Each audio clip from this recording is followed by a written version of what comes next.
Hi, welcome back. On this recording, we're going to be talking about Chapter 19, which is titled Voting Behavior in Multi-Level Electoral Systems. So we know that many sort of democracies around the world are multi-level.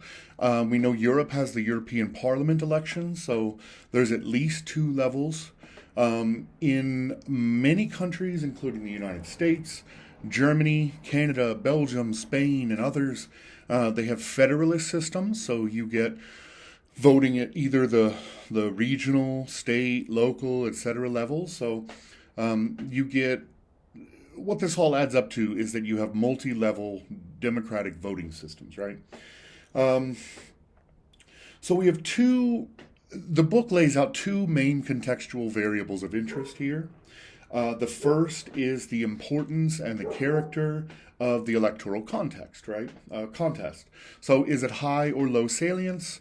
In political science, we generally conceive of presidential elections and parliamentary elections as of high salience, and sort of regional, local, European Parliament elections as sort of low salience, right? So, we have um, first order votes, and then we have second order votes. And we're mostly going to be talking about second order votes in this chapter. The first contextual variable we talked about is character and importance of the electoral context, right? And then the second one is going to be the political climate in the main political arena. So this is going to be the popularity of sort of the incumbent government in your country, or sort of the economic conditions that exist at the time. Um, the book talks about three types of midterm election theories, right? So we know in the United States that during midterm elections, not only do you tend to get much lower turnout, um, but you also tend to get much lower support for the presidential party, right? And there are three basic theories for why this occurs. The first is called surge and decline theory. It suggests that because of the lack of interest in midterm elections, you get a vast reduction in the number of voters, uh, and you get a pushback against the incumbent government because the incumbent government has been putting policies through that not everyone will agree with. The second idea is the referendum theory. This is the idea that during the midterms, voters see the election as a referendum on ability, the presidential party's ability to govern, and that they tend to vote against the governing party during the midterms.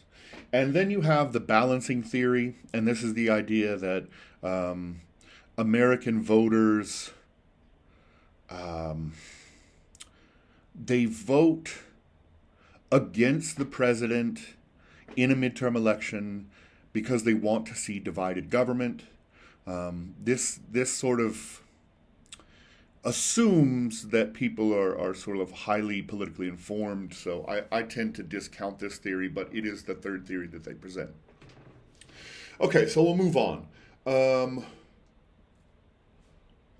let's see, we talked about the US.